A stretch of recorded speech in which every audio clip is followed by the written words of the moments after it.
says, I am the way. Fix your eyes on him so you can see him. Because you can experience this idea of a life transformation because you have a relationship with him. To bestow his favor upon the Bible tells us there is an answer to our longing.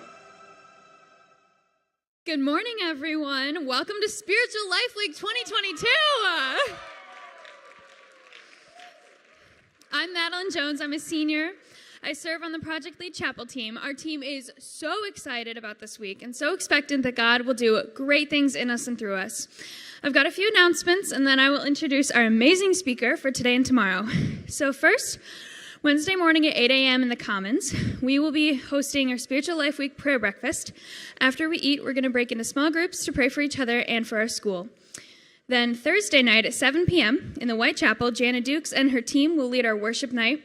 It's always a highlight as we sing, pray, and express gratitude to God for what he's doing through us.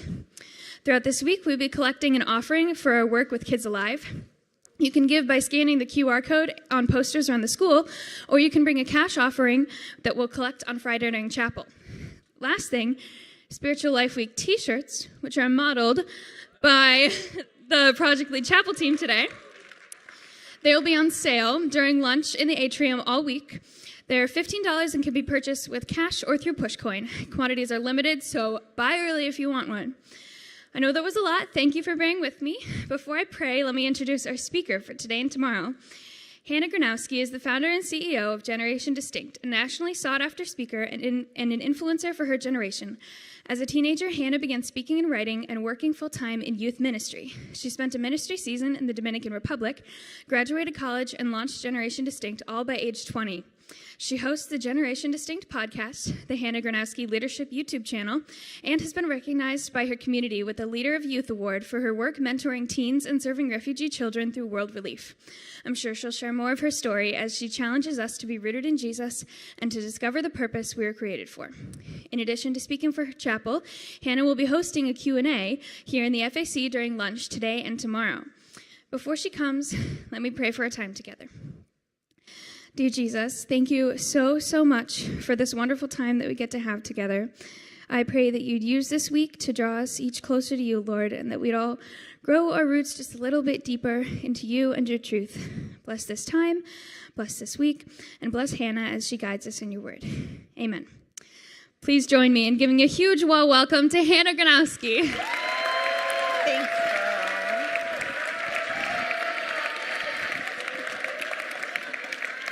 What is up, Wheaton Academy? I am so honored to be here.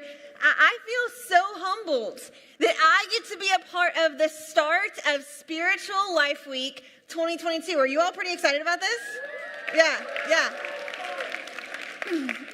And here's what is really amazing to me as I look out at this room. Is I just want to set the precedent as we begin this week, as we walk in with expectation.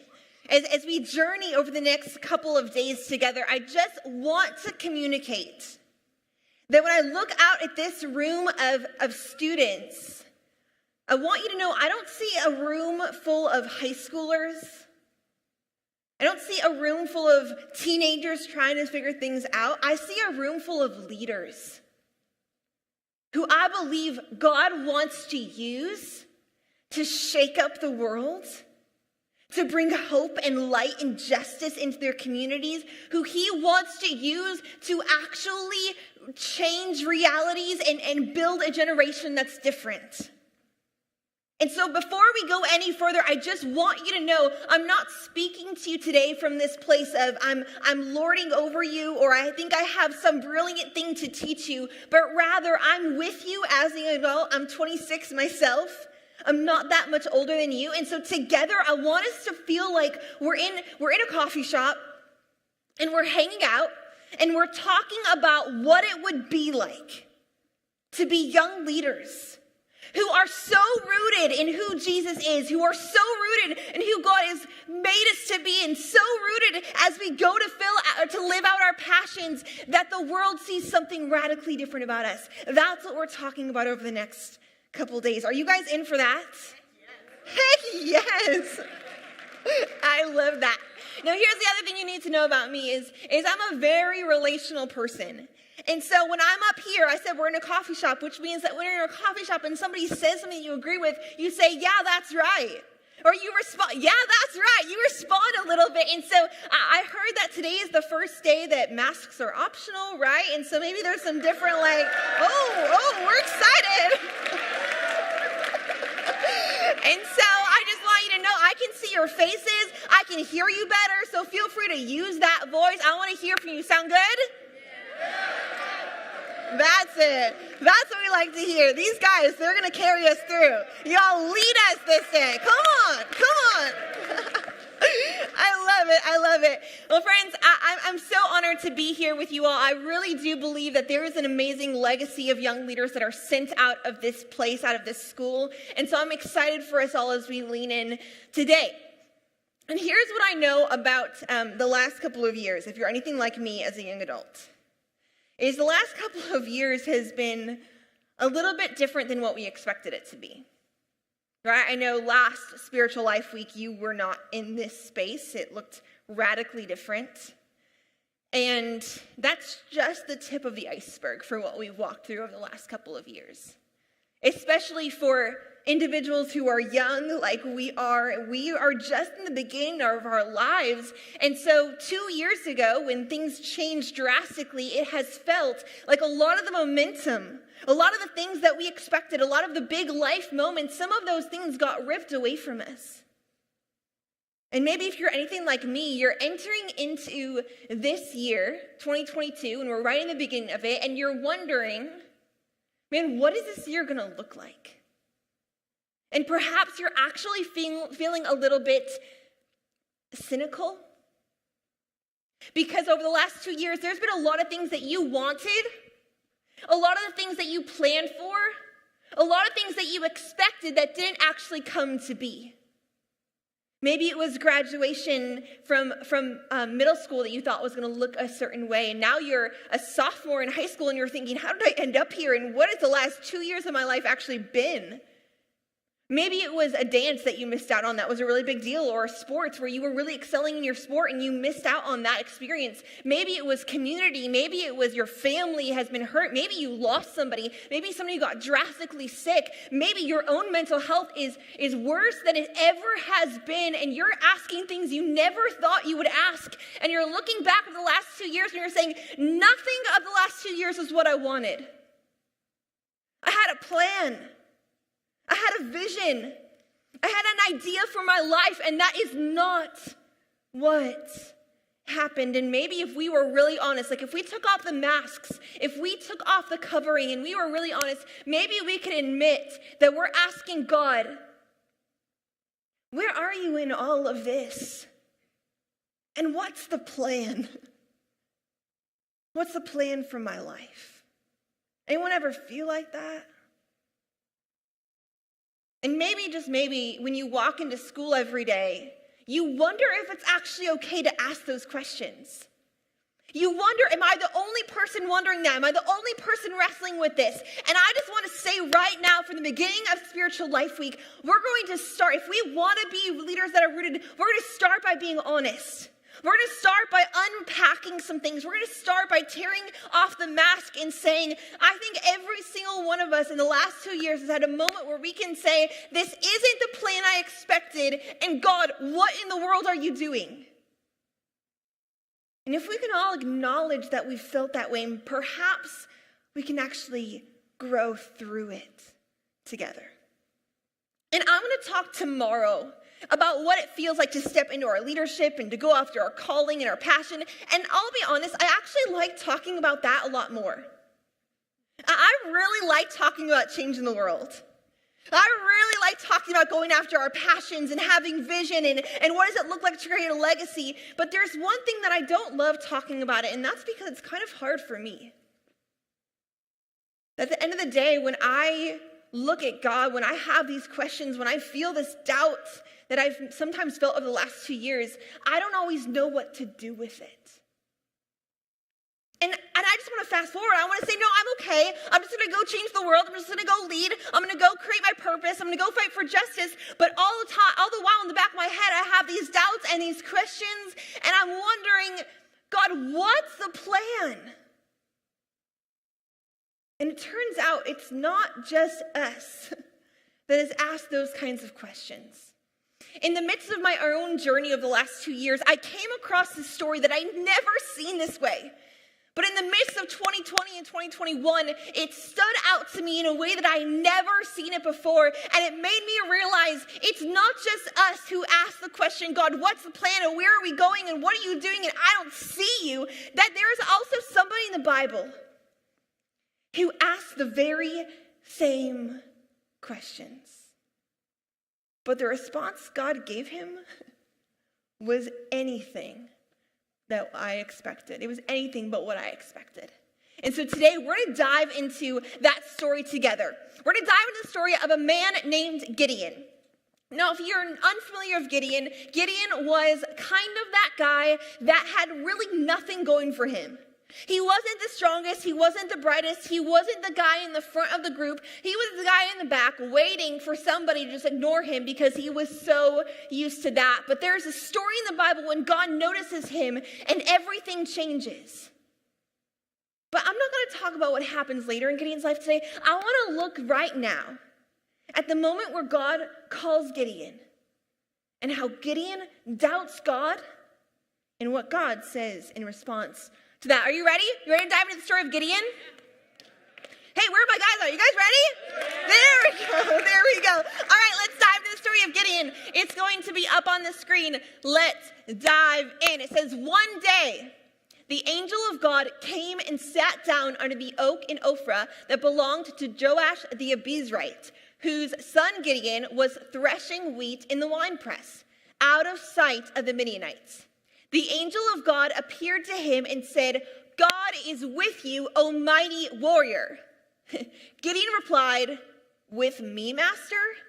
If God is with us, why has all this happened to us?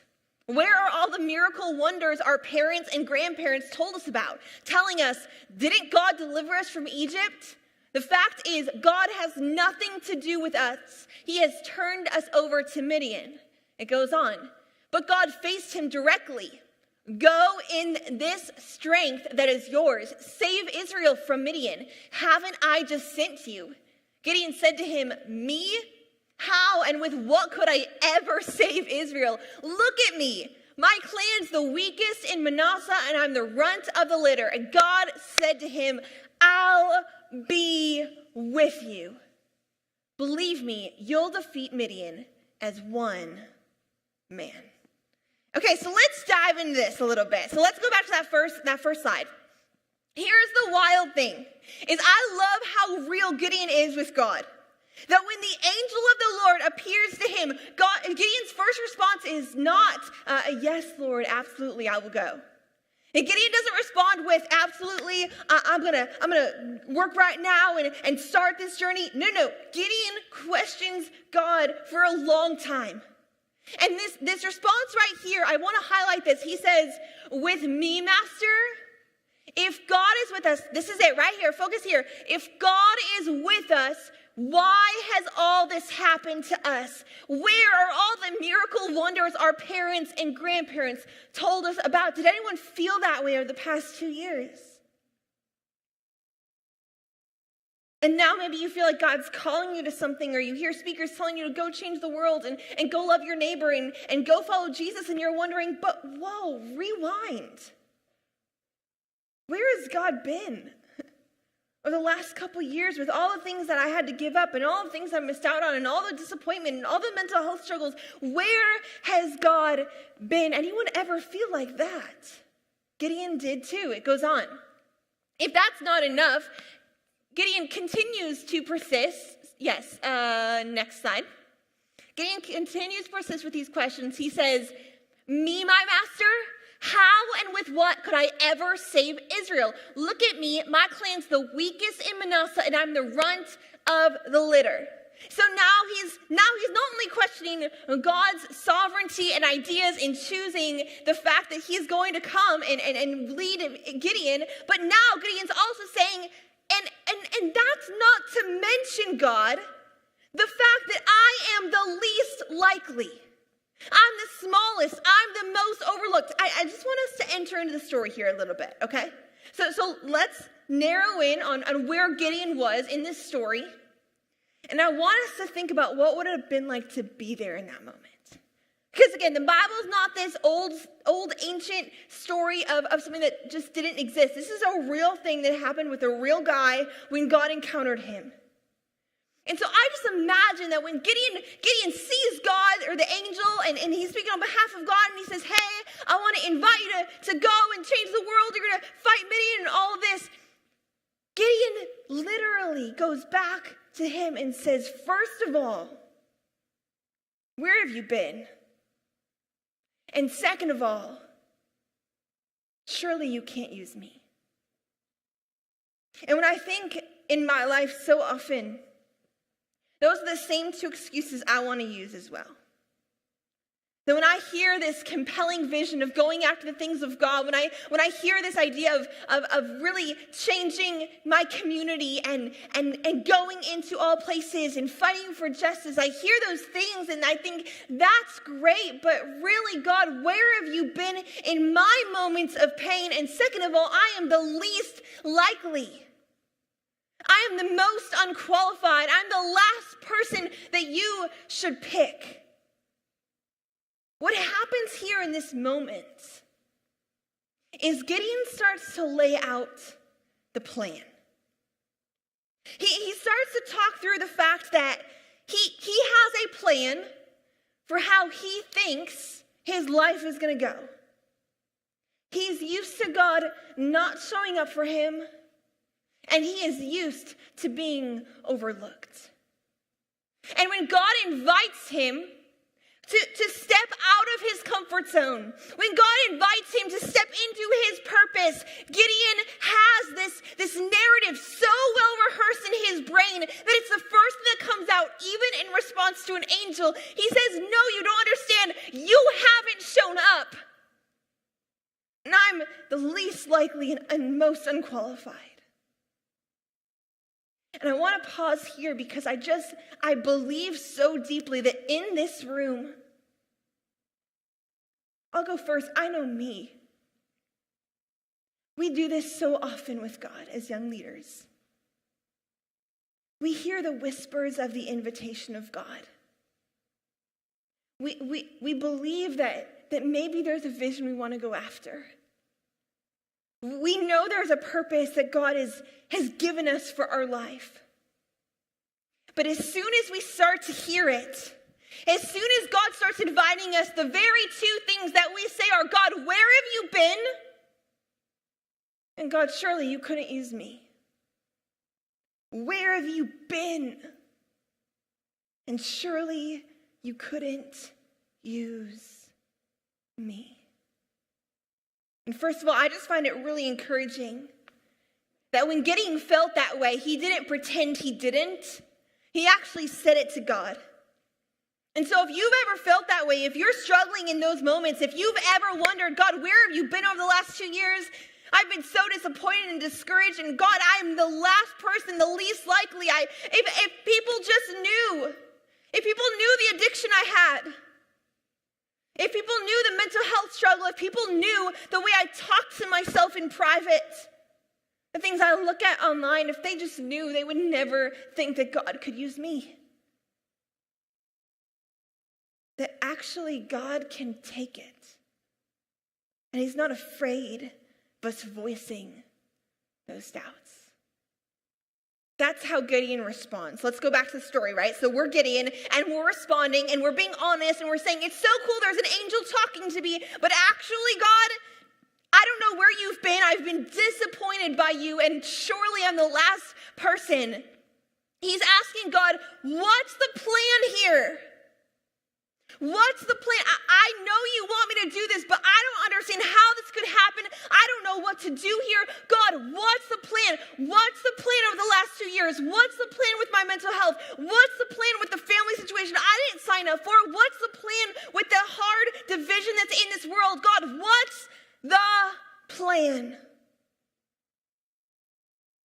And the next thing that God says is what always shocks me. Is you see, God doesn't strengthen Gideon with a plan. Instead, he offers to strengthen Gideon with his presence. You see, when Gideon's asking all these questions, God doesn't start laying out the blueprint.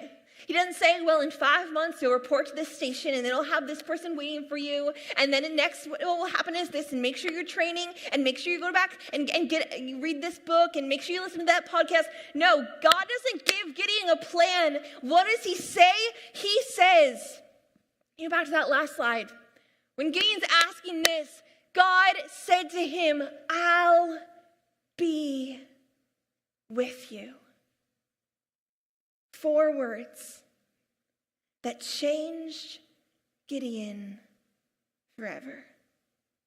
And I'll be honest, when I have a lot of questions for God, this is not the response I want to hear. I want God to tell me exactly how it's going to work out. I want God to give me an action plan, a strategy. But here's the reality that I have had to experience for the last 2 years is that so often God is not going to strengthen you with a plan because he's already offered to strengthen you with his presence. The only thing is that most of the time, we don't feel like God's presence is enough for us. Maybe it's just me. But I would bet that sometimes you're in that place as well. And if we're going to be rooted, if we're going to go throughout the next week here and we're going to learn about stepping into our purpose and our calling and bearing fruit and becoming leaders, if we're going to do that, we have to start here. We have to start recognizing that after 2 years of questions and doubts, it's time to recognize that we might never, ever get a clear plan from God, but what we are guaranteed to get from him is his presence. So which do we want? The thing that God comforted Gideon with was not a plan. He comforted him with his presence. And I think as young leaders, we often want this big moment where we experience God's presence and it hits us really deeply and it's powerful. And at least for me in my life, that hasn't been how I've cultivated God's presence in my life. I want to issue us a challenge this week. For 5 days, I want to invite you to join me in pursuing God's presence really intentionally. And here's what it's going to look like. Over the next 5 days, every single morning, here's my challenge, is that the first thing, and this is something that I started about a year ago, the first thing when you get out of bed in the morning is to put your knees on the ground and to pray this prayer. God, I want your presence, and I want your presence more. Because here's the reality. We might not want God's presence right now. We might have become a little bit stagnant. We might have become a little bit apathetic towards the presence of God. But this week, I am believing that we are going to experience the presence of God in a way we've never done before. Not because of the big flashing moments or the moments where we're together, but because we are every single morning on our knees before God saying, I might not want it now, but I want your presence. Because if his presence is powerful enough to equip a young, unqualified guy to go out and fight a war that he won, then maybe it's enough for us to be equipped to go out and fight the wars that we have to fight every single day. That is how we will be the rooted kinds of leaders. That's my challenge to you. Let's be a generation of leaders who are so consumed with his presence that we trust him with the plan. Remember, God doesn't want to comfort you or strengthen you with a plan because he's already comforted you and strengthened you with his presence. Let's pray. God, we want to start right now. Hey, would everyone get on their knees? Are you guys cool with that? Get on your knees if you're willing. I just stopped the prayer. That's right. Y'all looked up at me like, can you do that? All right, we're going to pray. We're going to pray. Don't talk. I'm going to say this, but I want you to say this in your own moment with God. God, We want to be leaders who build your kingdom. We want to know you, God, and to do all of that, we need your presence. God, thank you that you're not going to comfort us with your plan, because it's actually better that you comfort us with your presence. So God, here we are, hundreds of young leaders gathering before you on our knees saying, God, I want your presence, and I want your presence more and more every single day. We love you, Jesus. Thank you for this week and all that it's going to be. And we ask, God, that you would send us out of this room today and the rest of the week with an urgency and expectation and an awareness of your presence like never, ever before. In God's name, we pray and we rise as young leaders who are ready to walk in his presence. Thank you for joining me today. I'll see you guys tomorrow.